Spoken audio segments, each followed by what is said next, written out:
All right, and we're joined back with Max. Hope you all enjoyed the break. And yeah, we're talking about geoengineering and chemtrails and chembusters and increased volcanic activity and earthquakes and whatnot. And let's, before we lose track, let's go ahead and continue on with what we've been discussing.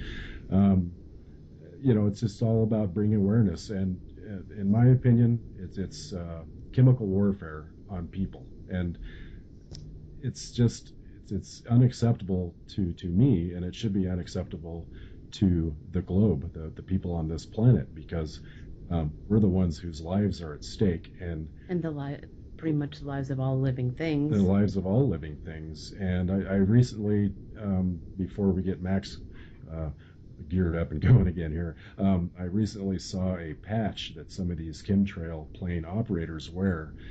It's called Spray and Pray. Have you seen that, Max? Recently I have seen that actually. I did wonder, was that genuine or not? I mean, it's quite interesting to see that. It is. I mean, these people that are, getting paid top dollar to spray down aerosols upon the human race must realize that they're going to be affected at some point, right?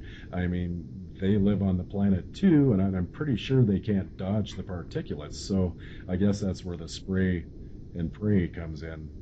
Well, I did find when I've really, I mean, okay, you probably won't understand how much I've been researching this, but let me explain. I kind of literally from every waking moment to when I go to sleep, I'm either researching or disseminating information. And what I was looking for was some kind of indication that there would be a way to negate the effects of the particles, i.e., are there some sort of drugs that would be possible? Are there some countermeasures that could be offered to those in the know to remove aluminium from your brain, for example? There are methods like they call chelating, which is taking heavy metals from your body. Mm-hmm. Yeah. But there are specific experimental drugs. There are references I found to drugs in the Alzheimer's field where they believe that they can actually remove the aluminium from your brain. Wow. So I would suggest, first of all, I would say the pilots are probably compartmentalized and they've just been told, don't worry about it, it's harmless. There's no need to worry. Although there is a condition that's been developed since around 2000. It was before 2000, but it really became quite significant in around 2000, called aerotoxic syndrome. Aerotoxic syndrome is a condition, a neurodegenerative problem that pilots suffer, or frequent flyers. And this is where they might feel very, very tired, they lose concentration, they become ill, they might develop problems like Parkinson's or multiple sclerosis or anything to do with neurodegenerative diseases. Now, in 2004, in the UK, there had been so many complaints and so many incidences of pilots being forced to put on oxygen masks in order to land the plane, that the Civil Aviation Authority of the UK did an investigation into the quality of cabin air. Now, what they did is they took particles from inside the surface of the air ducts that supply the cabin air. Mm-hmm. And what they examined this, badly enough, at Porton Down, which is a British government bioweapons centre, and they did electron microscope investigations into the particles, and they found that aluminium and silicates were the peak material found in the particulate matter that's in the air ducts, which we're talking nanoparticle sizes here. Right. That you would breathe in. There is no question that you would be breathing in these particles. Well, yeah, you would have to assume that even if you're compartmentalized, you're inside of an aircraft, there's previous particulates coming through those air ducts, is what you're saying. Yeah, well, 50% of the air in a plane comes from outside. Right. Comes from the atmosphere, constantly, all the time. 50% of the air is drawn through the engines before it gets to combust, and that's mixed with 50% of the cabin air and recirculated. So if you're constantly flying through air corridors that may be used for deploying chemtrails, literally, we could easily identify that aluminium will be found in the atmosphere because a lot of new biosynthetic jet fuels have aluminium nanoparticles openly in them. No big secret. So they will be exposed to these anyway. But so there is a correlation between illnesses affecting frequent flyers from around the late 1990s onwards, and this is a growing situation because it's an accumulative situation. That these particles will build up and build up and build up over time, and you might be unaware of the symptoms, and then you can, there are seriously 2 pilots have died from it from British Airways in their 40s, so both actually aged 43.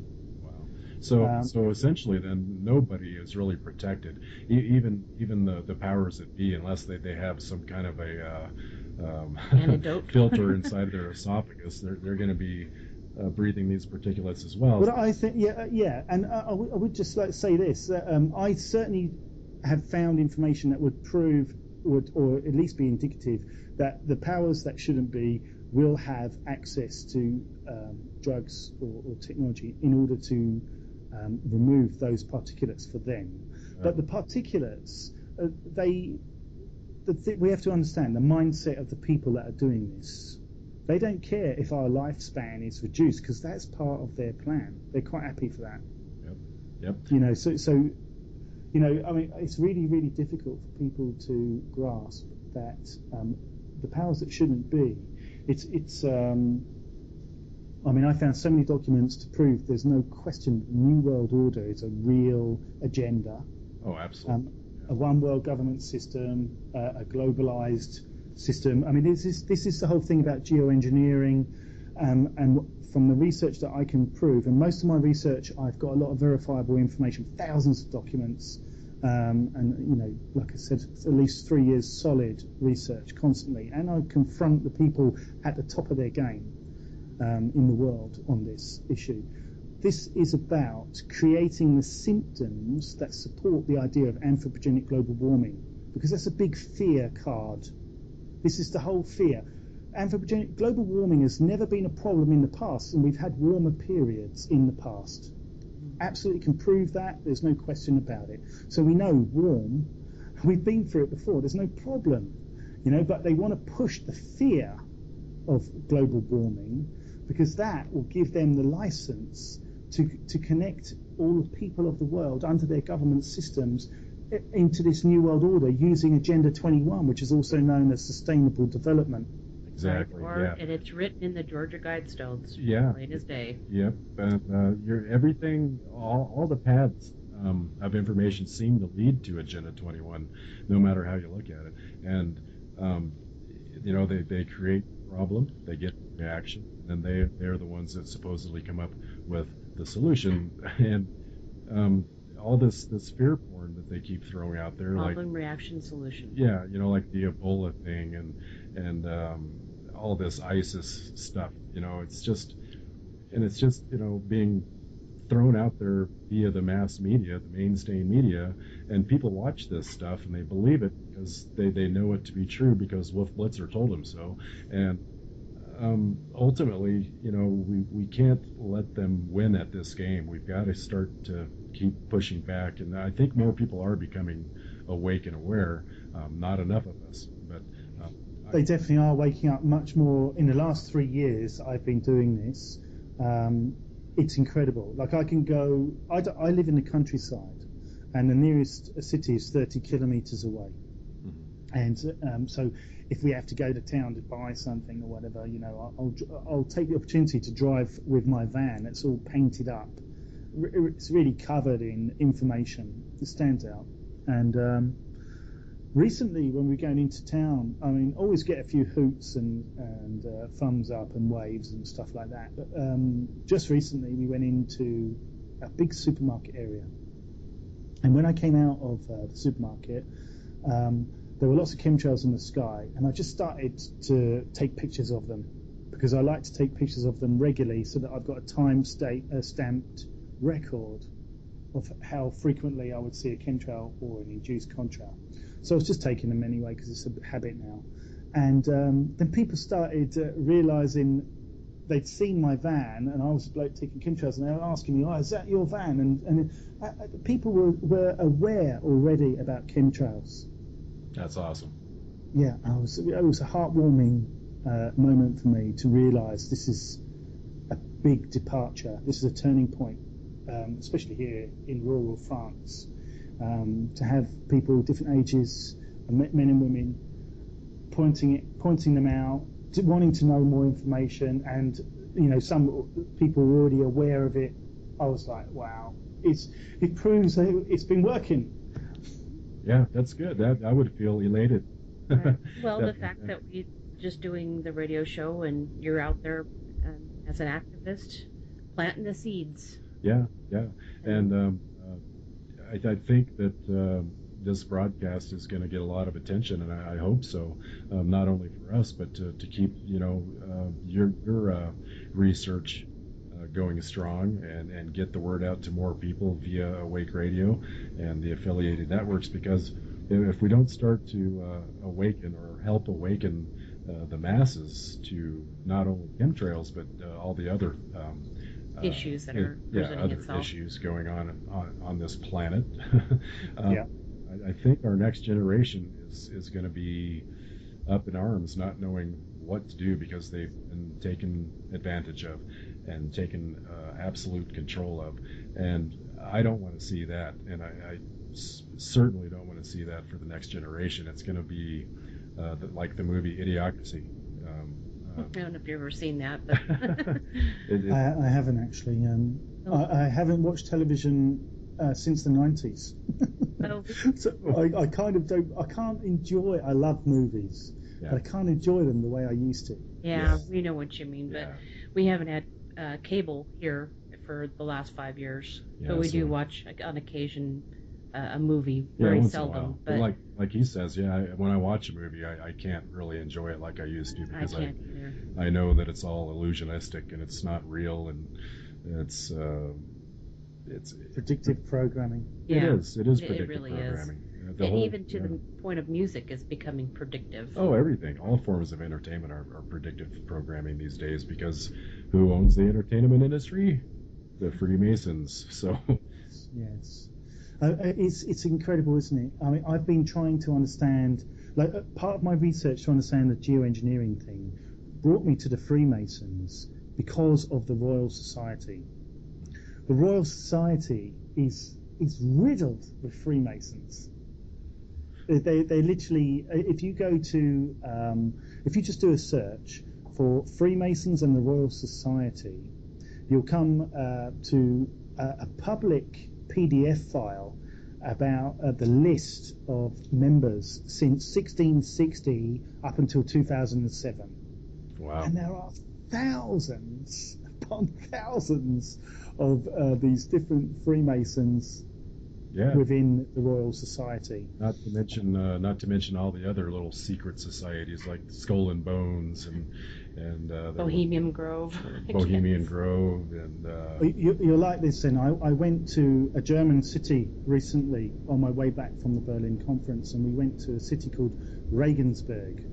Now that's known in the past as Ratisbon, and I went to the archives there in search of some documentation, the city archives, and I was directed to where Adam Weishaupt used to live in, and there's a photograph of me at his old house, but I was specifically looking for documentation about a dispatch rider that was carrying information from Adam Weishaupt to agents in France.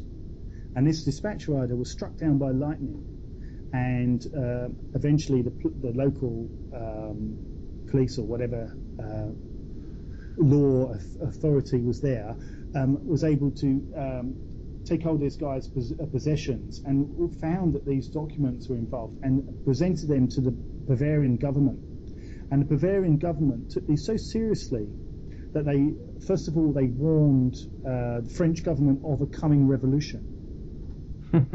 And secondly, they went and closed down all the Freemason lodges, and they basically started to hunt out the Illuminati, because that's the thing. Adam Weishaupt was paid by one of the Rothschilds from England to set up this secret organization with the purpose to infiltrate all of business and banking and corporations, so that they would have control of it and be able to move their agenda for one world government.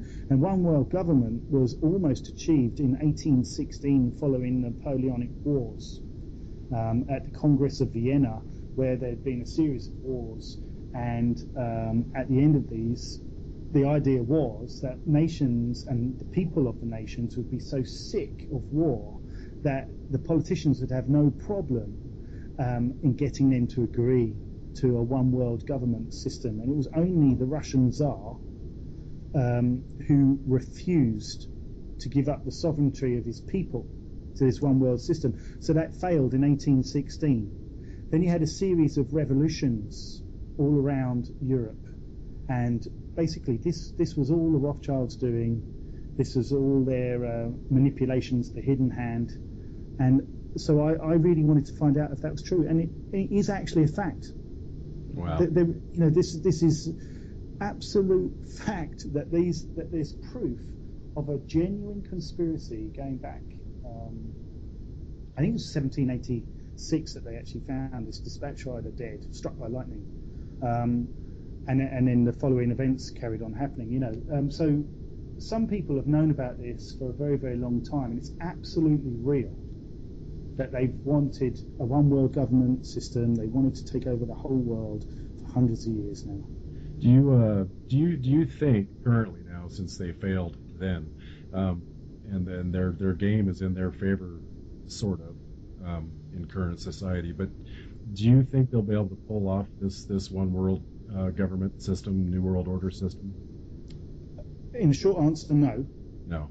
If they believe they can, but the short answer is no, and the reason for that is the way they've achieved this is they've set up institutions like the Royal Institute on International Affairs. That's the British version of the Council on Foreign Relations. The Council on Foreign Relations has many different departments in different nations all around the world. These are think tank organizations that they use to infiltrate businesses, corporations, the media, governments, and they kind of been working their agenda.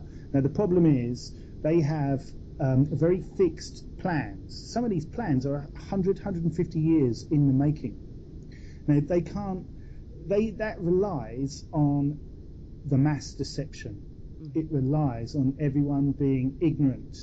Mm-hmm. Now the problem is, for them, is that people are waking up. And not only are they waking up, they've got access to information now like we've never had before. Oh yeah, the internet, for one, it's been the best source of information for us. And of course, you can't believe everything that you find on the internet, but if you research enough, you will find credible sources. And now, secondly, do you think that they are aware that people are waking up? Well, Brzezinski, for one, Zbigniew Brzezinski is a big player. He's written several important books that people should read, like The Grand Chess Game and Between Two Ages is a good one. The Between Two Ages is written in the 70s, I think 1970 actually. And in there, he openly talks about the technology for being able to use weather control that will help control nations will soon be available. So he's talking about that in 1970.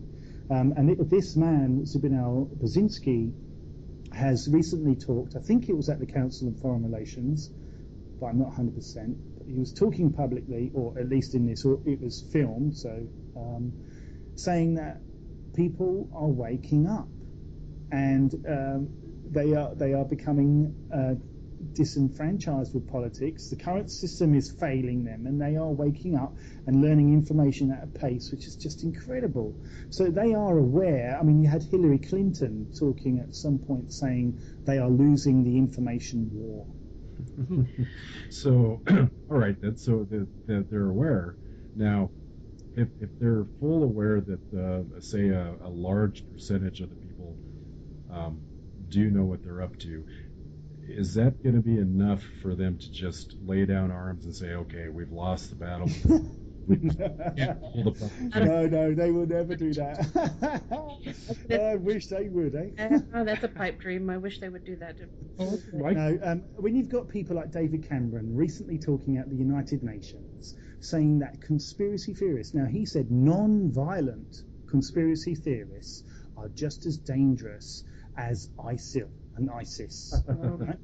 Okay, now if he's getting to the point where he's publicly trying to say, now think about the words he used, non-violent. So first of all, we're no threat, we're peaceful, because we've learnt you can't confront a well-oiled machine that's prepared for people rising up against them.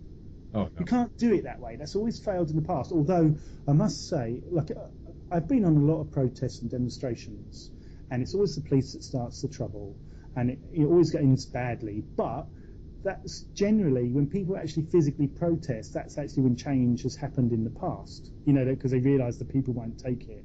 But it can end up very badly, and it gives them the opportunity to introduce lots of new laws and lots of ways to clamp down on us, and it gets tighter and tighter and harder. So we realise we have to be peaceful, and the real weapon that we have, and we've only got a few, is information. It's the truth, you know. And I know they love to say truthers and try and lampoon us, but the ultimate thing is, what I've learnt for sure, is that when you do confront the people in the establishment who are not used to being confronted in a civil manner, they're not used to having people coming at them where they've got no reason to ridicule you, they've got no reason to pick a hole in you without making themselves look stupid. So you're approaching them on the level as a reasonable person. When you confront them with the truth, you can see their face go white and they are terrified. Yeah, I've seen some examples of that. I don't know if you're familiar with Luke Rudowski. He has a little deal he's doing. I can't remember the name of it just yet, but We Are Change. Yeah, We Are Change. Yes, and he does confront the supposed leaders from time to time, and you're exactly right. They're like, no, I know nothing about this, or nope, I'm not at a level to talk or discuss this with you. I don't want to talk about it because I'm being paid very well to not say anything. anything. Yeah, and they do everything they can to just walk away from the situation, or they've got Secret Service, watching their back and trying to push you away, and so they have their protectors, but yeah, I guess they are full aware when situations like that happen. So, but more of that needs to happen, and we over the last 5 shows we've been trying to focus on solutions. Yes, good. And because any talking head can get on a radio show and throw all the problems at you, and that doesn't do anything. I mean, it educates the listeners, but you have to find solutions, and that's probably I try to listen intently about things because my mind's going a mile a minute, thinking, how are we going to counteract this at some point? Yeah. And how are we going? What is the solution to those chemtrails in the sky? Geoengineering, everything else that's occurring in this globe. I've spent a lot of time contemplating this as well. I mean, ultimately, we have to, first of all, do so much research and become familiar with that knowledge. I mean, everybody needs to do this for themselves. Fortunately, it is easier these days because a lot of people have already done the legwork, and I would say when you find some information, try to find at least 2 other sources that can verify that from independent locations. There's more chance that it's correct, and I don't mean going to 2 different conspiracy sites. I always go to like NASA or go to a government body or to a university or some other sort of legitimate source or the original source that the person is stating in their website is this information. Go to that source. Like, for example, I went to the Kennedy, JFK's got there's a website being set up for his archives, all his material. And in 1961, on the 25th of September, he was addressing the United Nations Assembly, and he talked specifically about all nations working together to accurately predict and eventually control the weather back in 1961. Now, I'd seen that somewhere, and I thought, I need to know if that's true. So I went to the archives, and I found out that it is true. And that's what I'd recommend to everyone. So first of all, you need to verify your information and become familiar with it. And it can be much quicker than, I would imagine these days, it'd be much quicker than it was 3 years ago. Then you need to actually take positive action, which means talking to people. Raising awareness is very, very important, but also talk to the establishment. Let the establishment know, because the way my experience has told me so far that only a core group of the establishment are aware of the agenda or aware of different levels of the agenda. Mm-hmm. So a lot of people in the establishment are just like you and I. We're working hard. We've got whatever things occupying our minds, and they're unaware. They are obviously not us, but basically, it's surprising. Like, for example, when I phoned up the climate engineering conference, I phoned up the university, the Potsdam institution that was hosting it, and I talked to the leader of the steering committee for the conference. His name was Dr. Stefan Schaefer. And when I wanted to present at the conference, but I was contacting him a bit late in the day. And so we had a bit of discussion, and whilst I was talking to him, I said, well, you know how close we are with this agenda. You obviously know that there are 500 new climate laws for 66 nations starting in 2015, and those 66 nations cover pretty much most of the earth. The big players like Russia, America, Australia, and the whole of Europe, and India, and China, and Brazil, and so it's a big chunk of the earth. And he said 500 new climate laws. And he said, yeah, for 2015. They were signed off in 2013. You know about it, yeah? And he said, this is news. I didn't know about this at all. So it just, you can't assume that these people even know as much as you may have, or anyone may have found. What I'm trying to say is, by actually communicating with these people, you may actually burst their bubble, or at least sow a seed. Like you were saying earlier, you can't just overwhelm someone with information. You have to sometimes just do what you can to sow a seed and walk away. Before they get overwhelmed. Yeah, exactly. You plant the seed, and if the person was listening to what you kind of just gave them, that little snippet of information, we can be hopeful that they will, take the time to say, tonight when I go home, instead of watching television, I'm going to research what was mentioned to me today, and hopefully that would spawn further research. And I think you're exactly right, Max. The people need to start interacting with the establishment, or the powers that shouldn't be, as you say, or the governmental structure wherever you live on the planet, and start doing this, because if we don't do that, then we're in neutral. We're going to use their tools to do it. Yeah. Facebook. Yeah. If you get somebody within the establishment that becomes awakened and they're wise to the game, then they start telling their colleagues. That could make a very resounding difference, I think. Well, it's like the whole concept of Facebook. Obviously, we would know that it's CIA run to gather information. So use those tools. Yeah, use the tools against them. I actually have posted on NASA, on MIT, on Yale, on Harvard, on Cambridge, on Oxford, universities, on police sites, on military sites, on the US Air Force, all kinds of different locations with various bits of information and some sort of reference. And I just will post it on all these different Facebook groups that are completely unrelated to normal groups or pages. and I know that it definitely gets noticed because they blocked me on a lot of them. But you know, it does help to some people might pick it up. Mm. Yeah. And you know, that's the beginning, isn't it? Mm-hmm. That is the beginning. Absolutely. On Obama's page, supposedly. Yeah, we post on Obama's page all the time. Well, let's see here. We got about one more minute before break, or we could take a break now. It doesn't matter. Let's go ahead and do that. If you're up for that, Max, we'll go ahead and take our last break before the end of the show for about 8 or 10 minutes. Give you time to stretch, grab a beverage, let your dog out, let your cat out, whatever you got to do.